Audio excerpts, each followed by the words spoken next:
성경 봉독합니다. 출애굽기 20장 1절로 21절 말씀입니다. 출애굽기 20장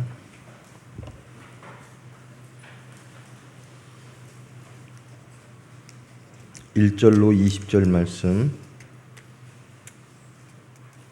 봉독합니다. 하나님이 이 모든 말씀으로 말씀하여 이르시되 나는 너를 애굽 땅 종되었던 집에서 인도하여 낸 내 하나님 여호와니라. 너는 나 외에는 다른 신들을 내게 두지 말라.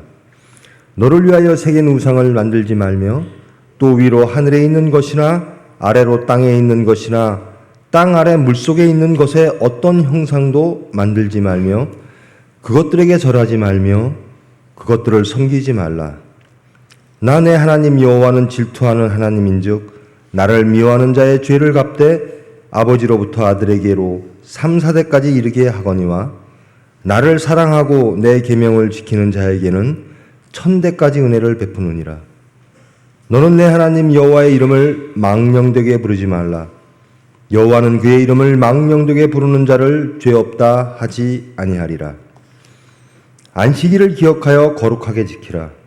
엿새 동안은 힘써 내 모든 일을 행할 것이나 일곱째 날은 내 하나님 여호와의 안식일인즉 너나 내 아들이나 내 딸이나 내 남종이나 내 여종이나 내 가축이나 내 문 안에 머무는 객이라도 아무 일도 하지 말라.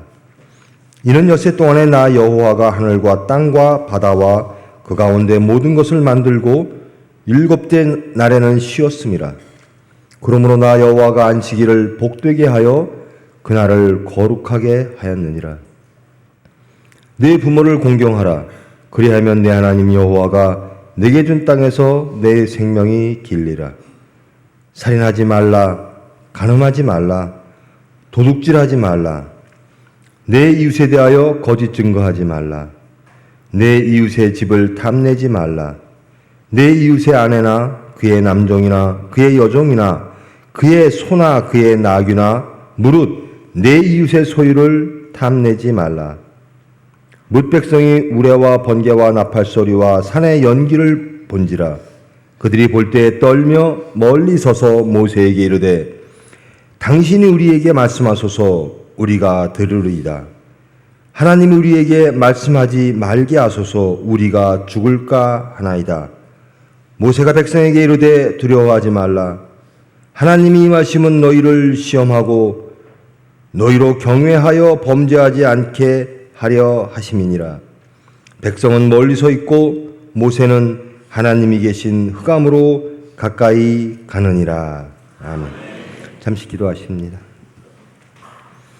사랑의 하나님 감사합니다. 이 시간 하나님의 말씀을 받습니다.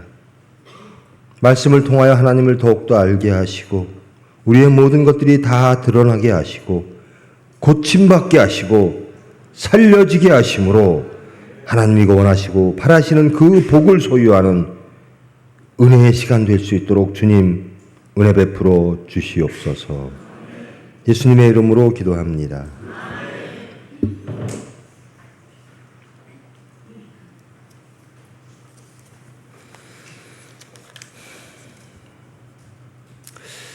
이제 족장사가 다 끝났지요. 그리고 저번 시간에 시내산에 도착한 것을 전제로 계명, 언약을 받을 준비를 하라. 너의 마음을 정리하라. 하나님을 두려워하는 자. 이러이러한 자들을 또 소집하고 마음을 정리해서 이제 하나님의 나라를 이루라. 이렇게 말씀을 하시죠. 이 20장 말씀은 여러분이 잘 아는 계명이죠. 10계명으로 알려진. 여러분 하나님께서 우리에게 주어진 계명은요 너무나 많습니다. 신약 시대까지 장로가 또 구전으로 전수되고 이 규례와 율법은 계속 폭이 넓어지고 숫자도 많아지면서 신약 시대까지 오는 겁니다. 그러니까 율법이 굉장히 많았어요. 근데 그 율법의 특징은 보통은 이렇죠. 형법 비슷하게 되어 있습니다. 너 누구를 죽이면 너도 죽어야 돼. 눈에는 눈으로, 이에는 이로, 뭐 이런 것들 있죠. 무엇을 어떻게 하면 어떻게 배상을 해야 되고, 이런 형법, 배상법들이 쭉 있습니다. 근데 이 십계명이라고 하는 것은 처음 하나님의 백성들이 시내산에 도착하여 하나님께 받은 처음 은혜의 하나님의 백성이 되기 위한 하나님의 선물처럼 주어진 그 말씀이라, 이건 뒤에 형법이 없어요. 뒤에 형벌이 없어요. 나 여호와 이외에 누군가를, 어느 누구도 신들을 두지 말라. 만일에 신을 두면 내가 너희들을 사용시킬 거야. 뭐 이런 게 없다라는 겁니다. 그러니까 계시법 같이 쫙 이제 법이 먼저 정해집니다. 이 십계명을 받는 장면을 한번, 그 장면이 어떨까 한번 상상해 보십시오. 그 광경을. 이스라엘 백성들이, 그 많은 무리들이 시내산에 홍해를 건너서 열심히 와서 시내산에 딱 도착했어요. 시내산을 앞을 바라보고 모세가 이렇게 나갑니다. 그 장면이 19장에 있습니다. 출애굽기 19장을 보면 이스라엘 자손이 애굽 땅을 떠난 지 3개월이 되던 날 그들이 시내 광야에 이르니라. 그들이 시내 광야에 이르러 그 광야에 장막을 치되 이스라엘이 거기 산 앞에 장막을 치니라. 모세가 하나님 앞에 올라가니 여호와께서 산에서 그를 불러 말씀하시되 너는 이같이 야곱의 집에 말하고 이스라엘 자손들에게 말하라. 뭐라고 말씀하시냐면, 내가 애굽 사람에게 어떻게 행하였음과 내가 어떻게 독수리 날개로 너희를 업어 내게로 인도하였음을 너희가 보았느니라. 세계가 다 내게 속하였나니 너희가 내 말을 잘 듣고 내 언약을 지키면. 이제 그리고 나서 언약을 주시는 거거든요. 너희가 내 말을 잘 듣고 내 언약을 지키면, 매우 축복의 말씀이 나옵니다. 너희는 모든 민족 중에서 내 소유가 되겠고 너희가 내게 대하여 제사장 나라가 되게 하며. 제사장 나라, 너희는 내 소유가 되겠고 너희는 제사장 나라가 되겠고 거룩한 백성이 되리라. 너는 이 말을 이스라엘 자손에게 전할지니라. 하나님이 그들을 불러내시고, 아브라함부터 시작해서 모세까지 불러내시고 시내산 앞에 언약을 주시는 이유가 있습니다. 여러분, 보통 율법은 뭐죠? 우리는 통제라고 느끼죠. 근데 여러분, 대한민국에도 법이 참 많을 거예요. 저는 법을 안 봤는데요. 육법전서, 저는 헌법도 본 적이 없고 구체적인 그 법들을 하나도 알지도 못하고 모릅니다. 아무것도. 근데 그 여러분들 법을 느끼고 삽니까? 못 느끼죠. 대부분 느끼는 게 빨간불일 때 안 건너가는 거, 속도 위반하면 뭐 벌금이 얼마인지는 모르겠는데요. 하여튼 뭐 60km 넘으면, 10km 넘으면 얼마. 우리가 이 대한민국에 살면서 법과 이렇게 연관되어서 우리가 체감하는 법들은 거의 없어요. 근데 하나님은 십계명을 주시면서 왜 너희들에게 계명을 주려고 하느냐, 그 전제, 뜻이 있습니다. 하나님의 뜻이 있다라는 겁니다. 너희들이 내 백성 되게 하기 위하여, 너희 민족이 내 민족 되게 하기 위하여라는 겁니다. 그리고 두 번째, 제사장 나라가 되게 하기 위하여. 모든 민족 앞에 너희 나라가 제사장 나라가 될 것이다라는 겁니다. 너희를 통하여 축복받을 것이라는 겁니다. 너희를 통하여 죄사함 받을 것이다. 제사장 나라가 되게 할 것이다. 그리고 너희는 거룩한 백성이 될 것이다. 이것을 위하여 내가 너희들에게 계명을 준다라는 겁니다. 그러니까 이 계명은 우리를, 원래 언약이라고 하는 게 족쇄라는 뜻이죠. 하나님께서 굳이 우리는 죄인이고 우리는 피조물이고 하나님은 창조주이시고 하나님은 거룩하신 분인데 우리와 같이 손 붙잡고 가실 이유가 있나요? 우리 죄인들하고 놀기 싫죠, 보통. 저 사람이 뭐 전과가 어떻고 그러면 마음으로부터 이렇게 거부감이 오죠. 근데 하나님이 우리에게 손잡으신다라는 겁니다. 내가 손잡고 갈게. 그런데 혹 내가 손을 놓을 수도 있고 하나님이 손을 놓을 수도 있고 우리가 손을 놓을 수도 있어요. 그러니까 그냥 족쇄를 찾게 그러십니다. 내가 너희들이 가는 곳 어디든지 갈게 라는 거예요. 너희들이 힘들면 나도 힘들고 너희들이 기쁘면 나도 기쁠 것이다. 내가 너희를 구원할 것이다. 그게 언약입니다. 언약이라는 건 내가 너와 함께 족쇄 찰게라는 거예요. 너희들이 가는 곳 어디든지 나는 갈게. 내가 있는 곳 어디든지 나는 있어. 그래서 언약을 만드시는데요. 그 언약의 목적이 뭔가 너희들은 제사장 나라가 될 것이요 너희는 거룩한 백성이 될 것이다 라는 겁니다. 하나님의 뜻이 이런 겁니다. 제사장의 나라, 거룩한 백성. 여러분 제사장의 나라가 되기를 원하십니까? 거룩한 백성 되기를 원하십니까? 그러면 이제 우리의 반응이 나오는 거예요. 우리의 응답이 나오는 거예요. 예, 그 율법을 지키겠습니다. 기꺼이 하나님의 뜻을 받아들이겠습니다. 나 거룩한 백성 되겠습니다. 제사장의 나라 되겠습니다. 그러므로 이 율법은 우리에게 짐이 아닌 거예요. 거룩한 길로 나가는 기쁨, 정말 보물을 담아두는 틀인 거예요. 이것은 우리를 규제하고 우리가 살아가면서 그렇게 힘들다고 느끼는 것들이 아니라는 거예요. 그러므로 계시요 가치의 규범이라는 거죠. 내가 너에게 거룩한 백성 만들고 제사장의 나라 만들고 복 줄게. 너희들 복 줄게. 그러면서 이런 것들이 쭉 십계명이 나와지는 겁니다. 그것이 이 앞단계에 말합니다. 그런데 이제 그러면 하나님께서 이렇게 말하고 모세가 그걸 전달하니까 모세가 내려와서 백성의 장로들을 불러 여호와께서 자기에게 명령하신 그 모든 말씀을 그들 앞에 진술하니 이제 백성이 반응을 합니다. 백성이 일제히 응답하여 이르되 여호와께서 명령하신 대로 우리가 다 행하리이다.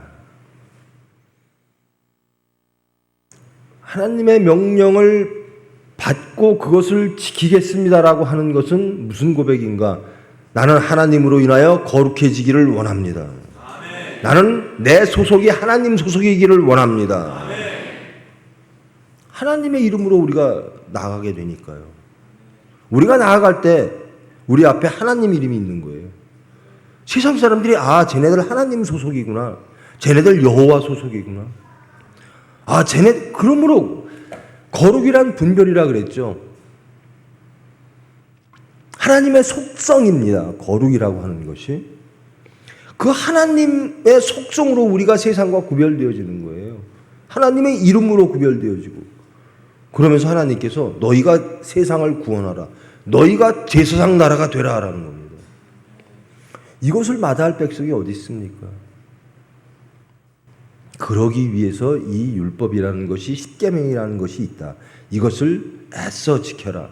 근데 지킬 만한 것 하나님과의 관계 속에서 이 율법이 존재하는 거거든요.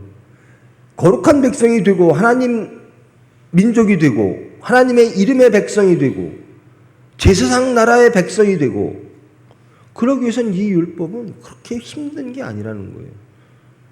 그것을 지켜주고 이끌어가는 하나의 가치요 규범이라는 겁니다. 하나님이 이 모든 말씀으로 말씀하여 이르시되 여러분 이제 그 19장 19절을 보면요. 나팔 소리가 점점 커질 때 여러분 이 어마어마한 기사입니다. 이스라엘 백성이요. 다 광야에 모여서 장막을 쳤어요. 저 앞에 시내산이 있어요. 호렙산이 있어요. 거기에 모세가 있어요. 장로들도 서 있고요. 하나님이 나타나신다. 하나님이 임재하신다라는 거예요. 그들의 하나님, 그들은 하나님을 알죠. 이 애굽에서 구출해 주신 하나님, 그 기사와 이적을 다 본 백성들이잖아요. 10가지 기사와 이적을 보았고 홍해가 갈라지고 마른 땅이 되어서 넘어온 것들을 경험한 백성들인데 그렇게 해주신 하나님이 여기에 지금 오신다라는 거예요. 얼마나 떨리고 벅차고 그러겠습니까?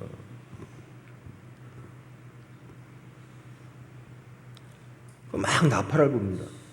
하나님이 오십니다. 하나님이 오십니다. 임재하십니다. 셋째 날 다른 날 구름 속에서 빽빽한 그늘 속에서 하나님이 쫙 나타나시는 거예요. 무엇으로 나타나시는가?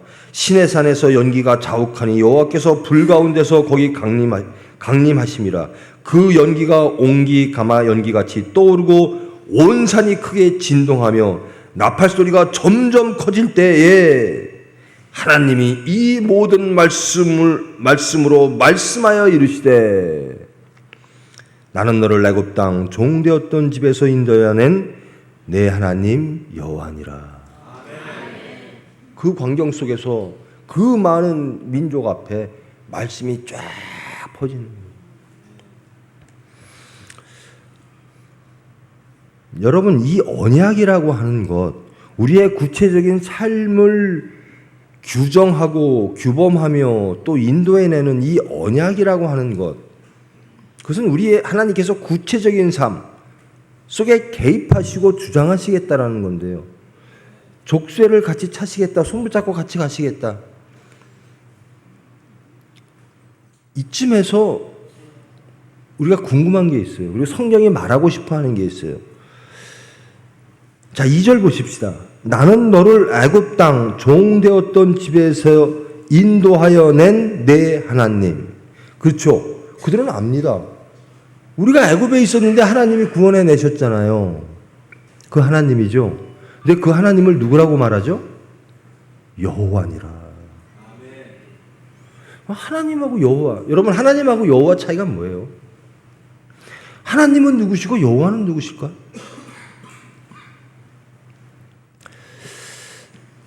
여호와라고 하는 성경적으로만 보면요, 그것을 뭐 비평학적으로 막 고증해서 연구해서 나온 그 결과가 아니라 성경의 말씀만 보면 여호와란 이름이 언제 나왔죠? 출애굽기 3장 잠깐 보실까요?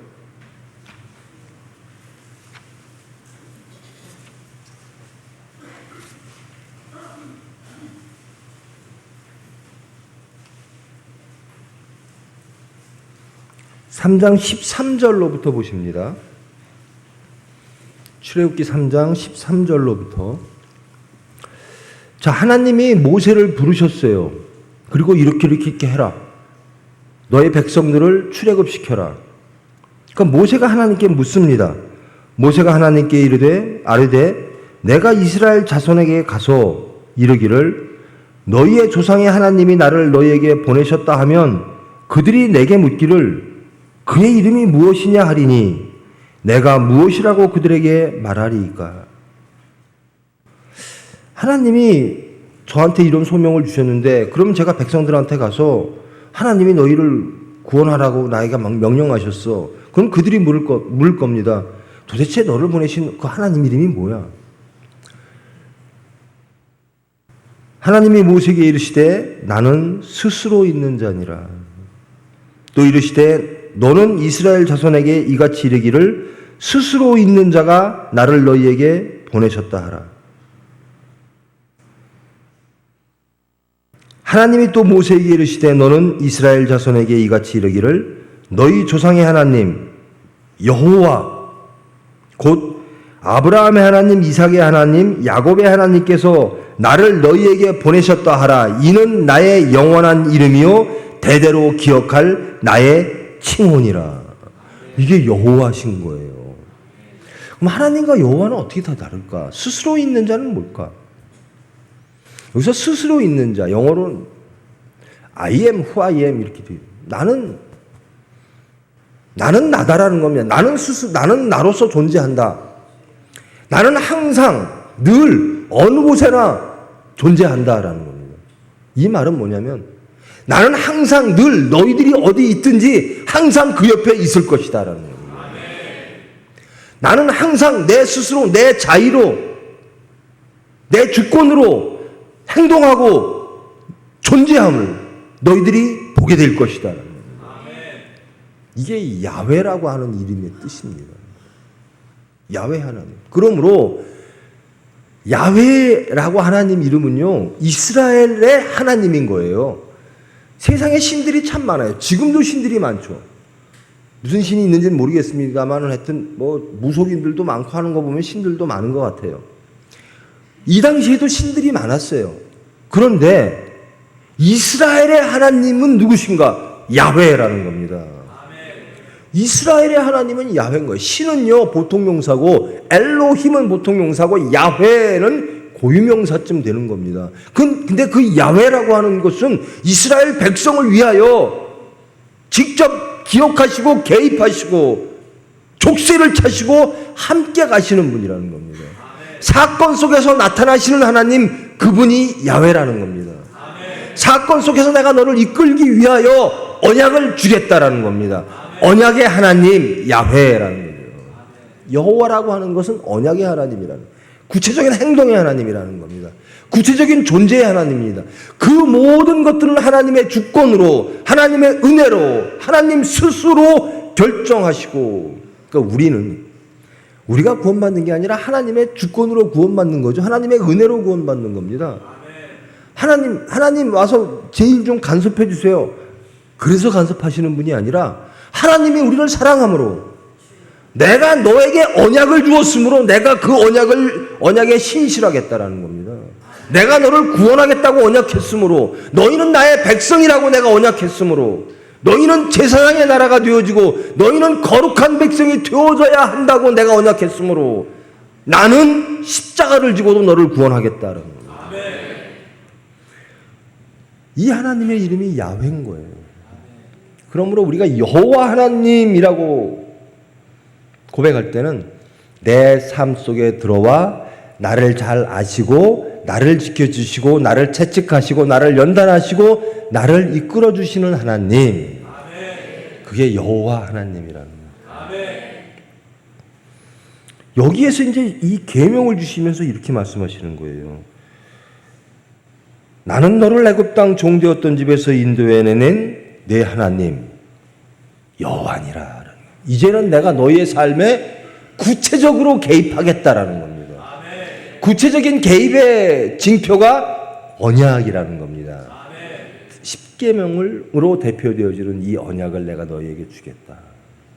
이제 너와 나는 언약 공동체다라는 겁니다. 너희의 백성은 내 언약 공동체가 될 것이고 너와 나와의 관계는 내가 약속한, 내가 너희들에게 준 이 언약으로 맺어질 것이다라는 겁니다.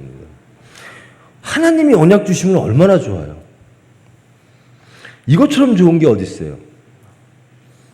우리 부모님이 내가 너한테 뭘 좀 해줄게. 우리 회사 사장님이 나에게 이런 언약을 해주셨어요.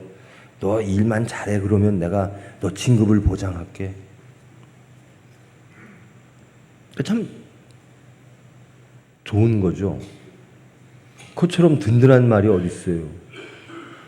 근데 창조와 구원의 하나님, 아브라함을 부르사 그 민족을 불임이었던, 자식을 낳을 수 없던 아브라함 가족을 부르사 창대케 하시고 융성케 하시고 번성케 하시고 기적으로 기사를 통하여 종살이에서 자유민으로 풀어내시고 이제 큰 민족을 이루사 내가 너를 내 백성으로 만들겠다라고 하는 언약을 주시는 거예요.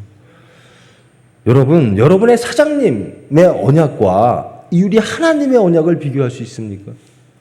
근데 우리는 현실적으로 내 옆에 있는, 나를 주장할 수 있는, 나에게 실질적인 현실적인 혜택을 줄 수 있는 사람들의 약속은 매우 감사하게 여기고 귀하게 여기면서 거룩함의 약속을 너무나 가볍게 여긴다는, 내가 너를 거룩하게 하리라, 너희는 내 이름으로 나갈 것이다, 너는 나의 백성이 될 것이고 내 민족이 될 것이다. 제가 얼마 전에 텔레비를 봤는데요, 여기도 삼성 다니시는 분이 계시겠지만 삼성 출신의 특징이라는 겁니다. 삼성에 1년 있었든 6개월 있었든 지금도 재직하든 나는 삼성 출신이야 라는 겁니다. 그 속에 프라이드를 갖고 있다는 거예요. 어디 가도 나는 삼성 출신이야 이렇게 얘기를 한대요. 여러분, 우리는 누구 출신인 거예요? 우리는 언약 출신인 겁니다. 우리는 하나님 출신인 겁니다. 하나님의 이름으로 나가는 거예요. 이제 요즘은 또 그런 게 좀 약해졌습니다만 지금도 막 우리나라 보면 혈연, 지연, 학연 뭐 이런 거 있다 그러잖아요. 쟤는 어디 출신이야라는 겁니다. 쟤는 뭐 호남 출신이야, 뭐 경상도 출신이야, 쟤는 뭐 어디 서울대 출신이야, 혹은 뭐 어디 출신이야, 그런 것들이 많죠. 여러분, 우리는 하나님 출신이에요. 우리의 이름은 하나님의 이름을 걸고 나가는 겁니다. 그것을 지금 만들어 주시는 것이 언약이에요. 너희들이 거룩한 백성 되고 제사장 나라가 되고 내 백성이 되는 것, 그것을 세상에 우리는 이 언약을 지키는 백성입니다. 우리는 이 언약 갖고 나갑니다. 이 십계명 갖고 나갑니다. 아, 하나님 백성이구나. 아, 저들은 여호와 백성이구나. 아, 쟤네 신은 여호와구나. 그러니까 우리의 삶의 모습이 구체적으로 이 계명을 지킴으로, 응답함으로, 반응함으로, 그 은혜에 반응하는 삶의 모습, 우리의 마음의 모습을 통하여 우리는 하나님이 주시고자 했던 거룩성을 이룰 수 있다라는 거죠. 이것이 그 도구입니다. 십계명은 결코, 계명은 결코 우리에게 짐이 아니라 축복인 거죠. 여러분, 이게 이 구약에서 모세오경에서 이 율법을 받는, 언약을 받는 이 대목이 정말 하나님 나라를 시작하는 거죠. 신약으로 오면요, 마태복음을 기준으로 본다면 마태복음에서 예수님이 첫 공생애를 시작하실 때 산상수훈이라고 그러죠. 산에 오르사, 뭐 조그만 동산인데 산에 오르사 백성들에게, 제자들에게 말씀을 하십니다. 첫 번째 하시는 말씀이 뭐죠? 팔복입니다. 너희들 복 받으라는 겁니다. 너희들 행복하라는 겁니다. 하나님께서 뭐라고 그러셨죠? 너희들 거룩한 백성 되라라는 겁니다. 너희들 복 받으라는 거예요. 모세를 통하여 하나님께서 언약하실 때 하나님께서 우리에게 확약 주신 게 복이라는 겁니다. 거룩한 백성, 제사장의 나라, 내 백성 될 것이다라는 겁니다. 예수님은 뭐 하시죠? 행복하라. 무엇을 소유하라? 하나님 나라를 소유하라. 천국을 소유하라. 이것이 이 모세의 언약을 받는 시점과 예수 그리스도의 산상수훈, 첫 공생의 그 말씀은 동일하다라는 겁니다. 하나님 백성이 되라는 거예요. 천국 나라 백성이 되라. 그러면서 마태복음에 보면 산상수훈 팔복선언, 행복을 선언하신 다음에 너희들 천국 백성 되라 하신 다음에 구체적으로 하나님을 경외하라, 뭐 살인하지 말라, 똑같이 지금과 똑같이 이어지는 거예요. 즉 구약에서 모세를 통하여 선포된 하나님의 그 거룩한 뜻이 어디에 와서 성취되어지는가? 신약의 예수님을 통하여 성취되어진다라는 겁니다.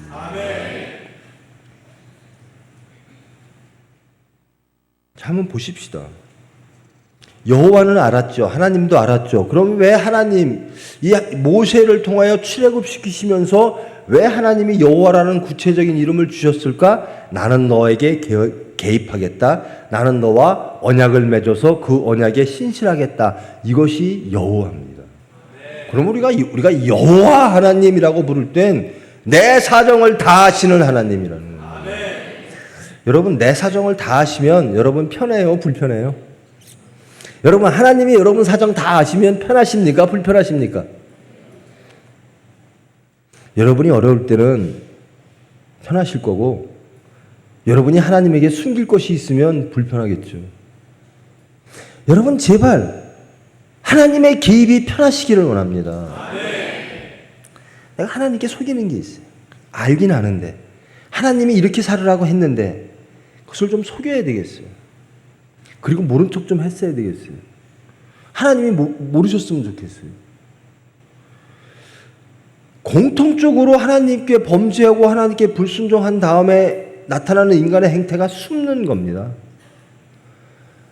아담과 이브가 선악과 따먹고 숨어요.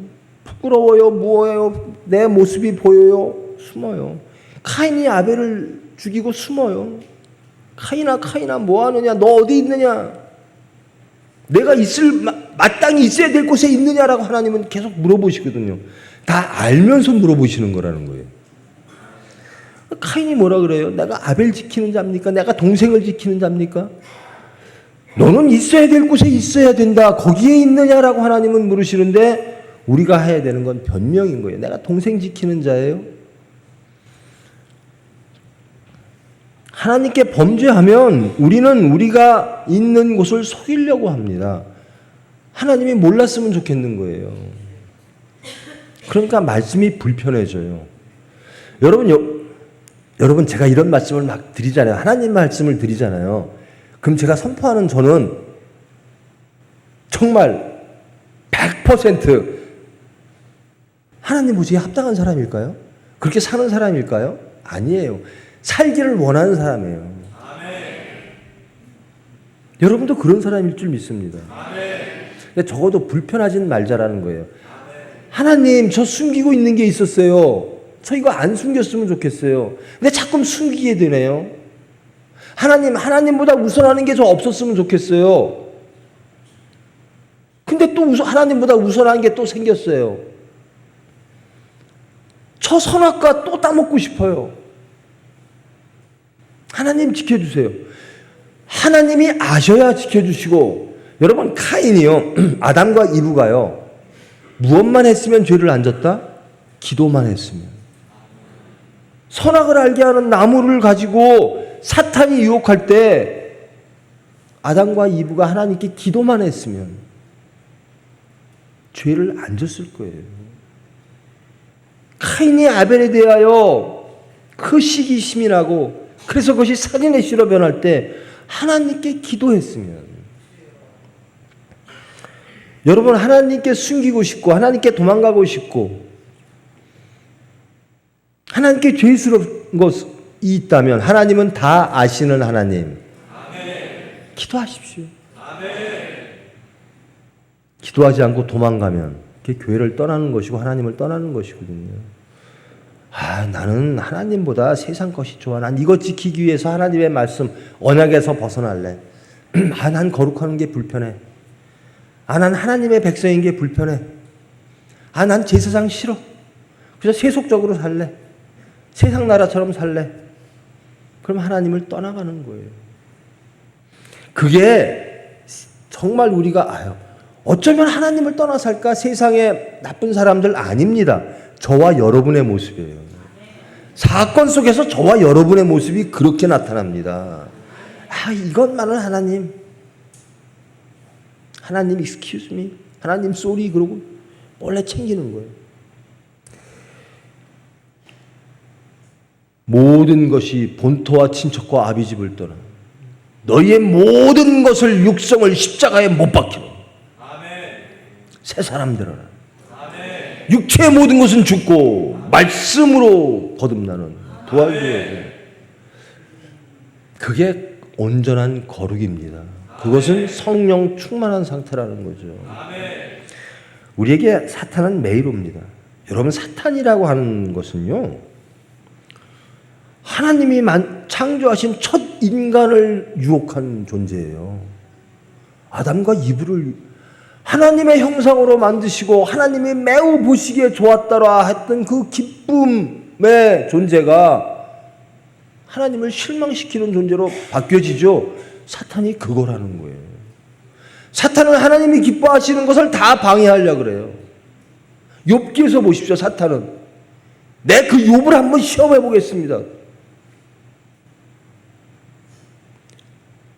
예수님마저 시험합니다. 예수님이 금식기도 하시고 공생의 일을 시작하셔야 되는데, 하나님의 일을 시작하셔야 되는데 사탄이 와서 시험해요. 사탄은 누가 이기죠? 하나님만 이기신다라는 겁니다. 하나님과 기도하는 자는 이길 수가 있어요. 하나님께 아뢰는 자는 이룰 수가 있어요. 하나님을 믿고 의지하는 그런 자가 되면 이길 수 있다라는 겁니다. 그것이 3장 첫 번째 계명입니다. 너는 나 외에는 다른 신들을 내게 두지 말라. 여러분, 그 당시에 신들이 많았어요. 이방 백성들은 다 신들을 갖고 있었어요. 근데 이스라엘 백성들을 불러서 시내 산에서 내가 너에게 율법을 주리라. 내가 너에게 거룩한 백성 무엇을 만들어 줄 테. 그 대신 율법을 주겠다. 그러면서 율법의 첫 번째가 무엇인가? 다른 백성과 달라라라는 겁니다. 너희들에게 신은 나밖에 없어야 된다라는 겁니다. 세상에 신이라고 불려지는 존재들이 많은데 너 이스라엘 백성들은 나 하나님 여호와만이 너희의 신이 되어져야 한다라는 겁니다. 이건 무엇일까? 여러분, 신이 왜 필요해요? 아이고 하나님 살려주세요 할 때 있죠. 믿는 사람이든 안 믿는 사람이든 아이고 하나님 살려주세요 그럴 때가 있어요. 하나님이 필요할 때인 겁니다. 하나님이 필요할 때가 언제죠? 죽게 생겼을 때예요. 내가 이것이 있어야 살겠습니다. 대부분의 신, 우리나라의 신들을 보십시오. 선조들의 신들 대부분 곡식 좀 많이 나게 해주세요. 질병으로부터 벗어나게 해주세요. 풍년 들게 해주세요. 대부분 그런 겁니다. 그들의 육체적 필요에 따라서 신들이 존재하게 되어지는 거죠. 그게 신이라는 겁니다. 내 육체의 필요를 충족해 하는 것, 나를 안전케 하는 것, 나를 편안케 하는 것, 나를 풍요롭게 하는 것, 그것을 위해서 신을 찾아가는 거거든요. 신을 만드는 거거든요. 하나님께서는 그렇게 말합니다. 너희의 모든 안전과 모든 필요를 내가 책임진다라는 겁니다. 그러므로 너희들은 너희의 필요를 위하여 다른 신을 만들지 말라라는 겁니다. 너희에게는 오로지 하나님 여호와 하나님 나밖에 없다라는 겁니다. 내가 모든 것들을 다 해준다라는 겁니다. 너희를 거룩하게 해야겠다. 자, 여러분, 이 십계명 제1계명을 놓고 한번 우리 돌아보시세요. 우리에겐 신이 없나? 하나님은 분명히 나 이외에는 너희들에게 내 앞에 다른 신을 두지 말라. 사건이 있을 때 하나님에게로만 갑니까? 그러면 여러분은 하나님 한 분만 계신 거예요. 여러분의 신은. 근데 하나님 이외에 다른 곳으로, 하나님을 지켜주고 다른 곳으로 간다면 그것이 여러분의 신이라는 겁니다.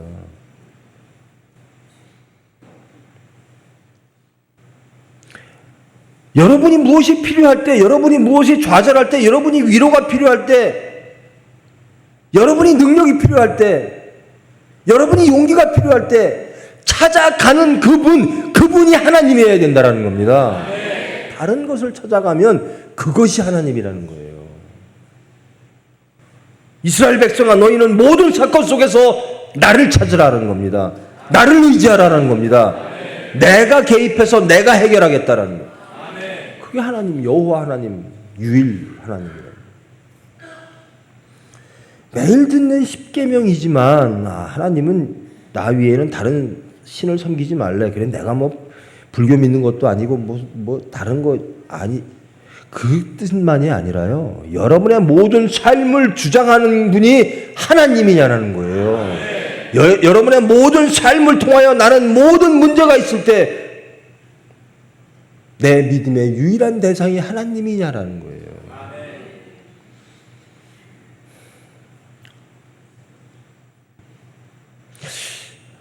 제가 정확한지는 모르겠는데요. 제 경험상 가장 인간의 약점이 자식이에요. 나를 위해서는 내가 죄에 안 질 수 있어요. 내 욕심 안 부릴 수 있어요. 그런데 자식의 문제가 되면 자꾸 갈등하고 하나님, 이 자식만은 좀. 그래서 아브라함이 대단한 거예요. 이삭을 바치라. 예, 바치겠습니다. 저 이삭이 없으면 하나님의 축복의 모든 섭리가 끊어짐에도 불구하고 아브라함은 이삭을 바친다라는 거예요. 왜? 하나님이 가장 좋으신, 하나님이 가장 온전하신 분이니까. 여러분, 하나님의 말씀으로 지적하면 매일 듣는 말, 자식을 건드리면요 안색이 변해요.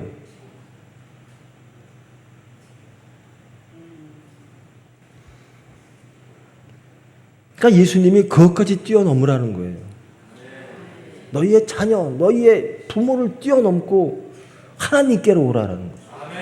나 이외에는 어떤 다른 신도 섬기지 말라라는 겁니다.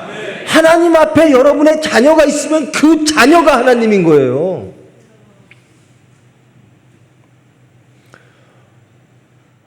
예배 드려야 되고 뭐 해야 되고 다 해야 되는데 내 자녀 스케줄이 이래요.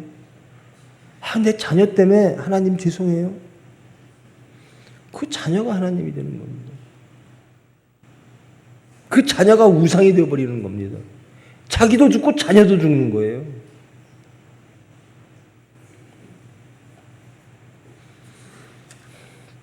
나 외에는 다른 신들을 내게 두지 말라.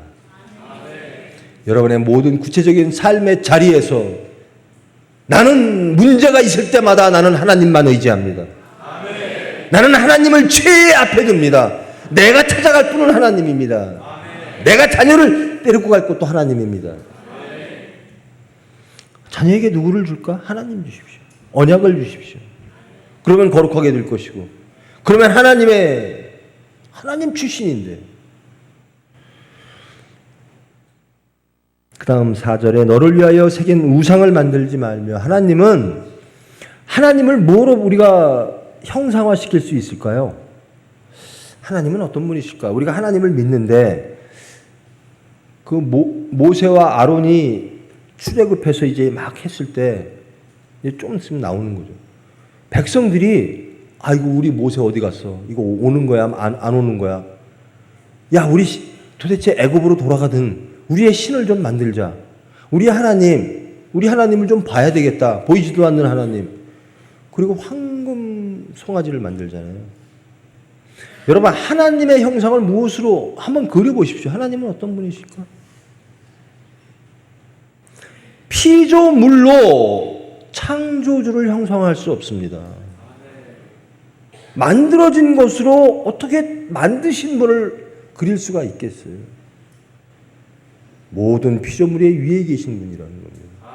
형상화하다 보면요, 다른 것도 형상화하다고 또 그 형상화된 것을 섬기게 돼요.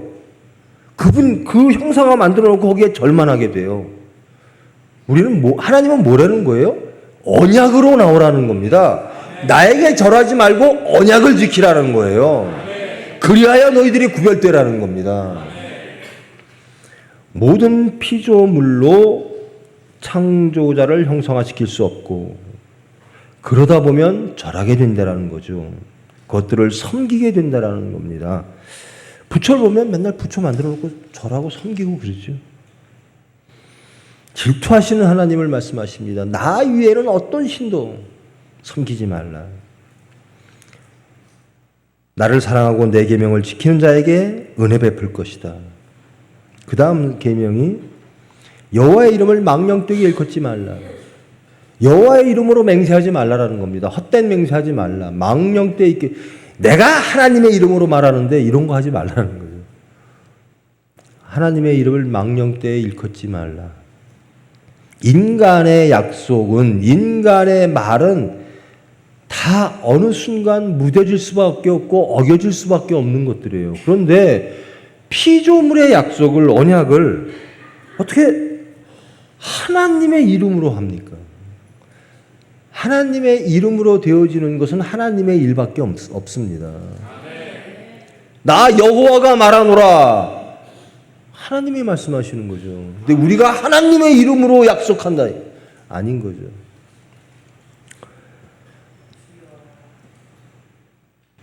안식일을 기억하여 거룩하게 지키라. 이 말씀인데요. 우리가 예배 몇 시에 시작했죠? 6시 반? 설교를? 6시 반에 하는 거죠, 설교가. 제가 오늘 30분만 한다 그랬는데 벌써 40분 됐네요. 되도록 짧게 할게요. 안식은요, 안식일, 여러분, 제 어릴 적 기억, 안식일은 무지하게 불편한 날. 저 어릴 적. 도대체 아무것도 못하고, 어머니는 토요일 날 다 빨래하고, 밥도 다 줘놓고, 일요일은 아무것도 안 하는 날. 안 하고 뭐 할 거야? 불편해 죽겠어. 어린 마음에. 테레비 봐도 안 되고, 제일 처음엔 그랬어요. 테레비 우리 어릴 적에 잘 없었지만, 아무것도 하면 안 돼. 그 안식일이 기쁜 날이 아니에요. 불편한 날이에요. 지금 유대인들은요, 안식일에 대비해서 이 냉장고 문을 열면 기계가 작동을 하잖아요. 기계가 일하잖아요. 불이 딱 켜지잖아요. 그것도 다 꺼놔요. 엘리베이터는 안식일을 대비해서 그 안식일 날은 그냥 자동적으로 층층이 쓰게끔 만들어요. 이렇게 누르는 일을 하면 안 되니까. 걔네들은 그렇게 율법적으로 구체적으로 지키죠.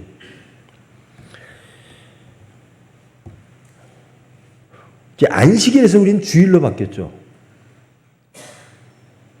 하나님께서는 지금 여기에 지금 이 율법을 받고 있는 사람들은 어디에서 온 사람들이에요? 이집트에서 노예 생활하던 사람이잖아요. 거기는 안식일도 없죠. 죽어라고 일주일 내내 일해야 되는 종살이 했던 사람들이에요. 이들에게 노동을 쉬어라 라는 겁니다. 노동을 쉬면 그래요. 밥도 안 짓고 다 전에 다 했어요. 노동을 쉬면 뭐 하라는 거죠? 하나님 말씀을 묵상하며 하나님을 기억하며 하나님의 풍요 속에 하나님의 따뜻함 속에 안식하라는 거예요. 근데 이거는 안 하고 앞에 것만 하는 거예요. 일을 안 해야지. 노동을 중지해야지. 그렇죠. 지금도 우리 서울 목사님 주일날 돈 쓰면 여러분들 혼날 거예요. 근데 돈 쓰시는 분 많죠? 어디 가서 음식 먹는 분도 많죠? 그게 중요한 게 아니라 안식하는 게 중요하다는 겁니다. 적어도 일주일에 하루만은 온전히 하나님의 사랑을, 하나님의 말씀을 사모하며 내 마음을 정리하며 하나님 오시옵소서, 하나님을 묵상하는 그런 안식의 기간을 가지라는 거예요. 노동을 중지하는 것도 매우 소중합니다. 인간에게.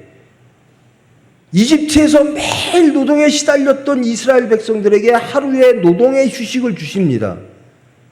그러면서 무엇으로 하나님을 기억하라. 내가 너를 온유케 하리니, 내가 너를 평안케 하리니, 내가 너를 쉬게 하리니, 너의 모든 세상적 모든 문제를 나를 통해서 나를 묵상하며 다 해결되는 날이라는 겁니다. 그 안식은요, 우리가 하나님을 통하여 평안을 얻는 날이라는 겁니다. 하나님을 묵상하는 날이고, 하나님을 기억하는 날이고, 가족들이 모여서 우리는 누구인가? 하나님의 백성. 우리 하나님 출신이야? 그 하나님을 오늘 한번 충분하게 맛보자. 성령 충만하자. 하나님으로 충만하자. 말씀으로 충만하자. 쉬자. 평안하자. 안식하자. 이게 안식일의 온전한 의미인 거예요. 하나님은 그런 뜻으로 주신 거예요.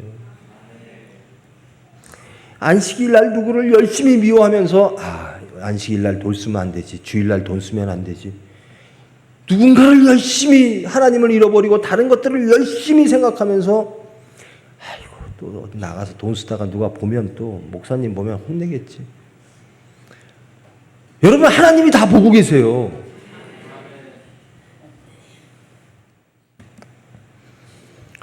온전히 안식하시기를 원합니다.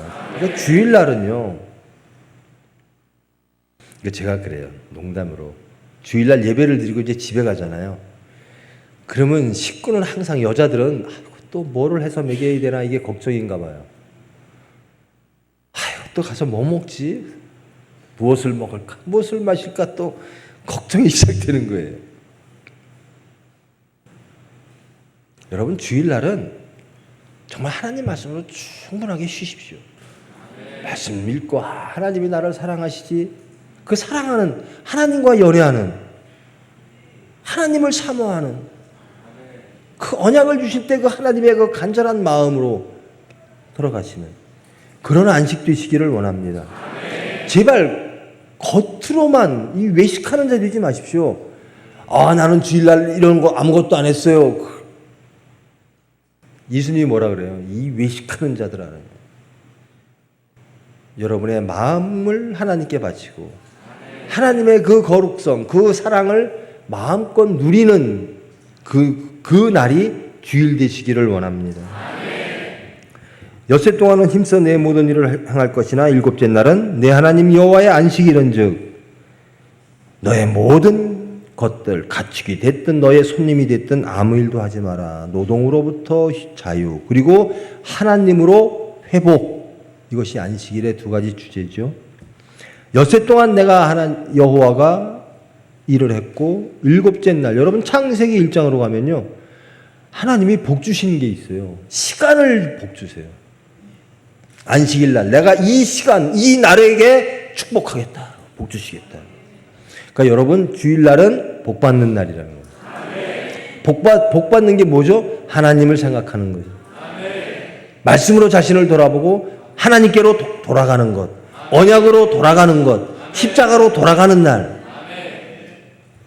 남 눈치 보면서 돈 안 쓰는 날이 아니라, 몰래 쓰면서 눈치 보는 날이 아니라 하나님을 기억하는 날이라는 겁니다. 회복하는 날. 12절로부터는 이제 나머지 6개 계명인데 이것은 인간과의 관계. 지금은 이스라엘과 하나님과의 관계, 저와 하나님의 관계였는데 여러분과 하나님과의 관계인데 이제는 우리끼리의 관계. 내 부모를 공경하라. 그리하면 내 하나님 여호와가 내게 준 땅에서 내 생명이 길리라. 내 부모를 공경하라. 이것은 하나님의 뜻인 거예요. 저 이 부분에 대해서 참 할 말 많아요. 제가 병원 하잖아요. 그리고 저는 자식보다 부모님입니다. 참 이상한 사람이죠. 사랑은 내리사랑이라는데. 근데 저는 그렇게는 안 돼요. 전 자식보다 부모님이 더 귀해요. 그래서 부모님보다 자식을 더 귀하게 여기면 여기서 뭔가 그르륵 올라와요. 저놈의 시끼리. 네 자식한테 하는 만큼 부모 10분의 1만 생각해봐라. 속으로 막 그래요. 대놓고도 얘기해요. 자식이 아프다 그러면 종종거리고 난리가 나요. 부모가 편찮으시면 부모님은 말씀도 안 하시지만 전화 한 통 안 해요. 자식을 위해서는 자기 팔다리라도 잘라줄 것 같은데 부모를 위해서는. 제가 저번에 인터넷에서 뉴스인가요? 하여튼 봤는데 퇴직하신 노인 부부가 있는데요. 퇴직했어요. 이제 그거 조금 이렇게 퇴직금도 받고 연금도 나오겠죠. 나라에서 주는 그거 갖고 살아가야 되는데 서울에 있는 자식이 연락이 왔대요. 어머니, 우리 애들 유치원비는 어머니가 해주세요. 부모님이 해주세요. 그 부모의 말이에요. 안 해줄 수 없다라는 거예요. 해주고 싶다라는 거예요. 내 손자를 위해서 그거 못 해주겠나? 근데 걱정이 있는 거예요. 그럼 나는 어떻게 살지?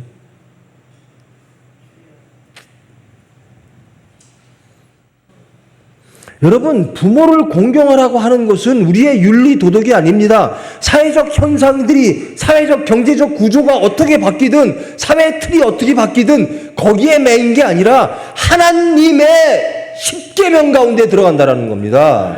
인간관계의 첫 번째가 부모를 공경하는 거는. 사람들과의 관계 속에서 하나님께서 첫 번째 말하는 것이 부모를 공경하라는 거예요. 그리하면 내 하나님 여호와가 내게 준 땅에서 내 생명이 길리라. 신약에선 예수님이 뭐라고 그러신 줄 아세요? 부모를 공경하라. 부모에게 욕하는 자, 부모를 비방하는 자 용납할 수 없다라는 겁니다. 살인하지 말라.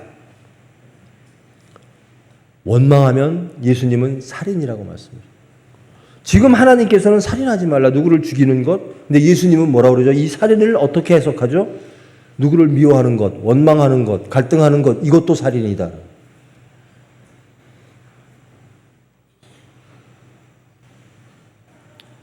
형제를 사랑하는 것이요. 여러분, 레위기 시간 보면서 하니까 너무 염려하지 마십시오. 레위기 19장 잠깐 보겠습니다.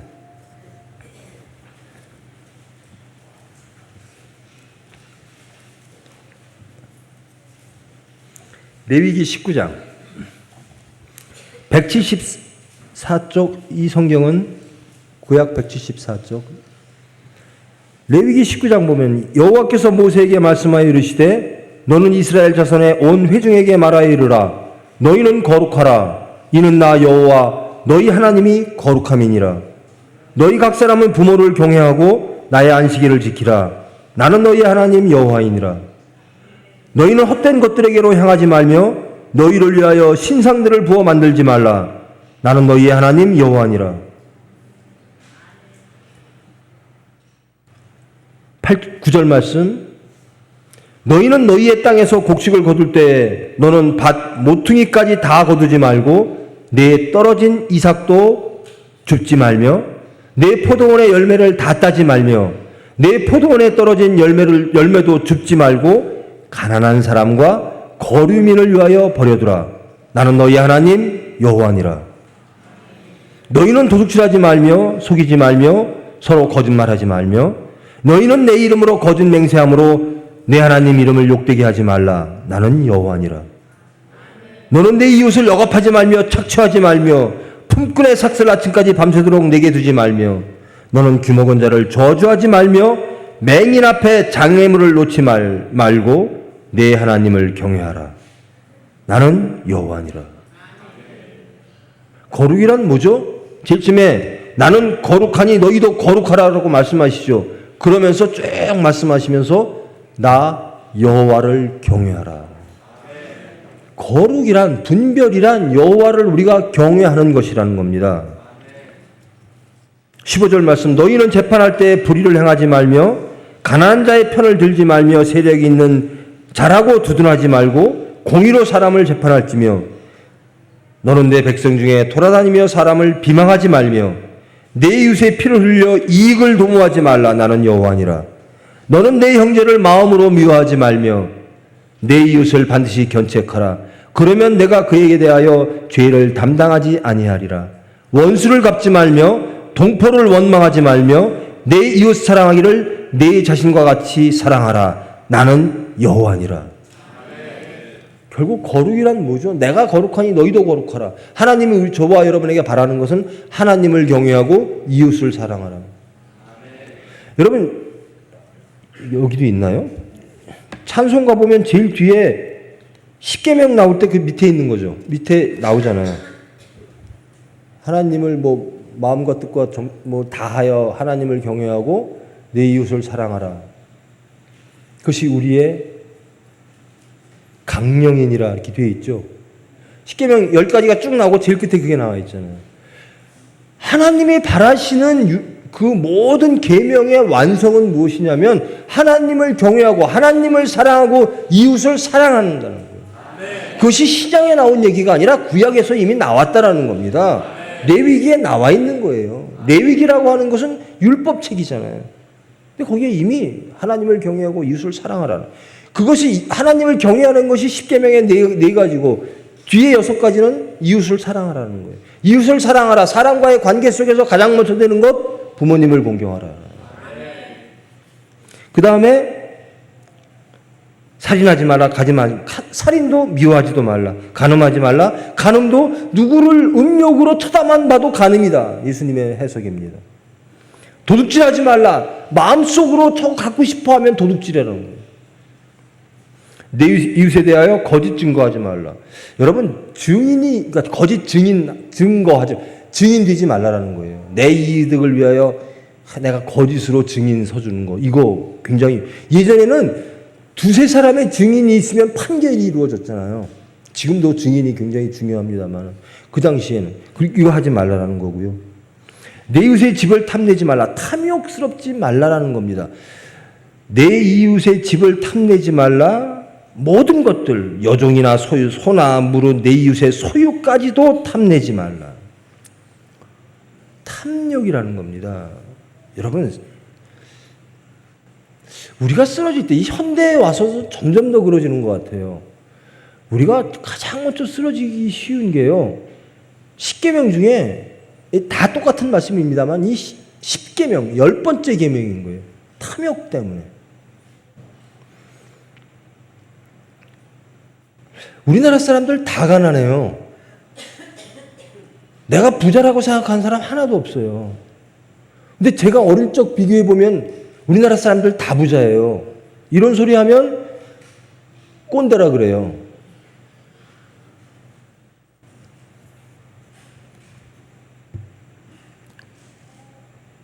절대적으로 제가 어렸을 때보다 우리가 예전에 소말리아보다 못 살았어요. 지금의 소말리아보다.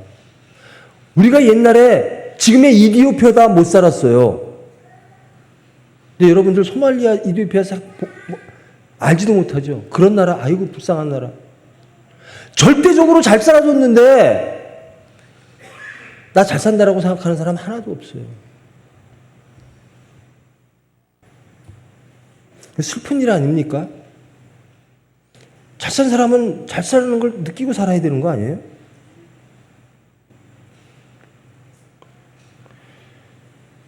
그저 나보다 잘 사는 사람이 있으면 나는 못 사는 사람이 되는 거예요. 한번 잘 생각해 보십시다. 그것이 탐욕은 아닐지.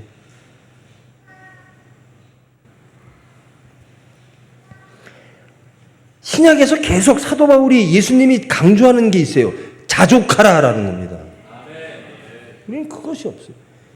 한계가 풀려버렸어요. 우리는 행복하지 않아?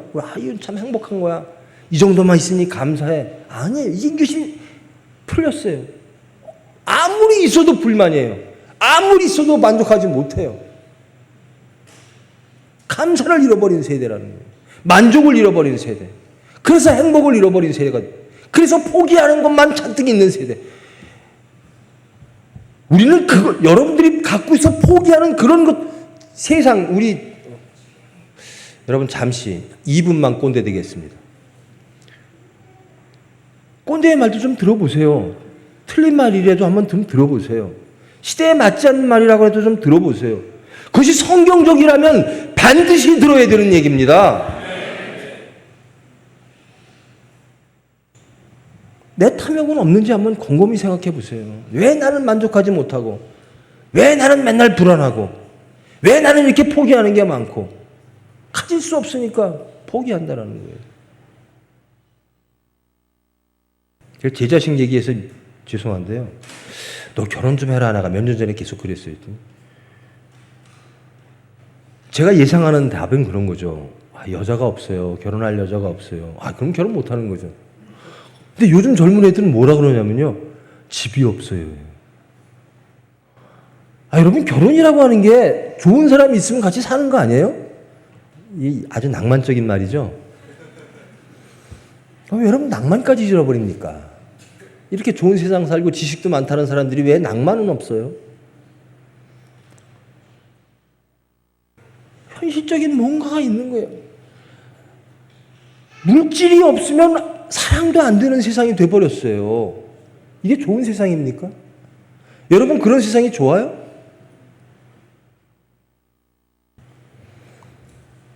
우리 어른들의 대답은 결혼할 사람, 사랑하는 사람이 없어서 결혼 못해요.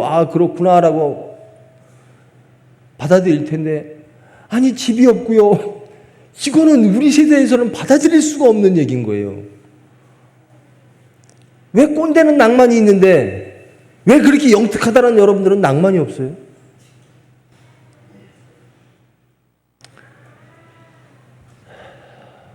여러분 말씀으로 한번 돌아가 보십시오. 그래서 예수 믿는 사람은 저희 총회장 목사님이요. 열심히 여러분들 신분 다 조사했어요. 처녀, 나이 누구, 몇 살. 이 사람을 누구하고 총회 내에서 혼인 맺어줄까? 매주 목요일 날 말씀하세요. 그럼 목사님 요즘은 지들이 좋아야 가요. 그래도 일단 소개는 시켜야지. 몰라서 못 가는 사람 많아 그래. 여러분 말씀 안에서 살면 참 편해요. 이게 총회에서 같이 그런 게 아니라요. 믿지 않는 사람 데리고 오면 여러분 반드시 힘들 거예요. 근데 반드시 믿게 만들어야 돼요. 여러분의 그 모든 사회적 포기할 수밖에 없는 그 환경들, 불만족스럽고 우리의 한계를 넘어선 그 환경들, 그것들을 바라보지 마시고 말씀을 바라보십시오. 저 사람은 저 소득 가지고 저 물질 가지고 어떻게 행복해? 아이고 불쌍하겠네, 불행하겠네. 그 사람은 하나님이 계셔서 행복한 거예요.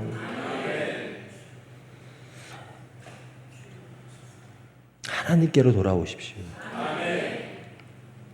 모든 율법은 우리에게 짐이 아니라 하나님께서 우리에게 거룩함을 주시고 제사장 나라 만드시고 하나님 출신 만드시고 행복 주시려고 마태복음으로 보면 예수님께서 행복을 천국을 마음이 가난한 자는 무엇 못하나니 이게 행복 선언이잖아요.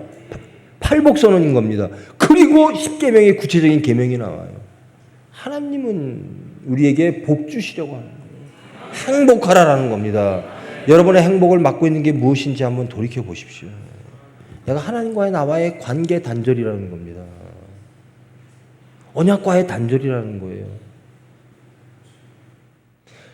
여러분의 다리에 채워져 있는 족쇄를 한번 바라보시기 바랍니다. 하나님이 여러분과 함께 족쇄를 차고 있어요. 그것으로 용기 내시고, 그것으로 위로받으시고, 그것으로 담대하시고, 그것으로 우리의 모든 것들을 밝히 발견하시고, 신하시고, 회개하시고, 기쁨으로 찬양하는 저와 여러분 되기를 원합니다. 제발 세상 때문에 불행하지 마십시오. 여러분이 세상 때문에 힘드십니까? 하나님께로 오십시오. 여러분의 소망을 하나님께 두십시오. 여러분이 새 사람 되십시오. 그러면 이 언약을 통하여 하나님이 분명히 저와 여러분을 구분되게 하사 하나님께서 영광 받으실 줄 믿습니다. 기도하십니다. 사랑의 하나님 감사합니다. 하나님을 알게 하심을 감사합니다. 하나님이 우리를 부르사 이 부족한 죄인들을 부르사 스스로 우리와 족쇄를 차시고 우리의 모든 것들을 기억하시고 개입하셔서 우리를 하나님의 땅으로 인도하시려는 그 하나님 감사합니다. 저희들 순종함으로 하나님의 뜻을 알고 쫓기를 원합니다. 모든 계명을 하나님의 사랑으로 반응하기를 원합니다. 응답하는 삶이 되어지기를 원합니다. 우리의 모든 것 부족합니다. 우리의 모든 것 불안합니다. 우리의 모든 것 너무나 약합니다. 하나님으로 강건케 하시고 하나님으로 풍요롭게 하시고 하나님으로 만족케 하시고 하나님으로 담대하게 하여 주시옵소서. 잠시 통성으로 기도하십니다. 사랑의 하나님 감사합니다. 주님 하나님 불러주심을 감사합니다. 언약 주심을 감사합니다. 우리가 무엇이 간데 십자가의 피로 우리에게 언약을 주십니까? 하나님의 몸을 찢으시고 하나님이 피를 흘리시고 하나님이 고난받으사 우리를 살려주신 그 언약의 말씀 하나님 우리의 모든 삶 속에서 기억하게 하여 주시옵소서. 그 언약이 우리를 이끌어 온전히 하나님의 나라 하나님의 백성 거룩한 백성 제사장의 나라가 될 수 있도록 주님 저희들에게 평강을 허락하여 주시옵소서. 사랑의 하나님 감사합니다. 말씀 허락하심을 감사합니다. 이제 온전히 하나님을 기억하며 언약을 기억하며 언약을 감사하며 찬양하며 하나님과 함께 하나님의 그 은혜 속에 들어가기를 원합니다. 하나님의 말씀을 순종하기를 원합니다. 하나님의 나라를 이뤄내기를 원합니다.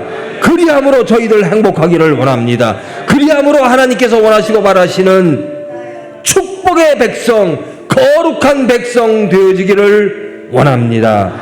예수님의 이름으로 기도합니다.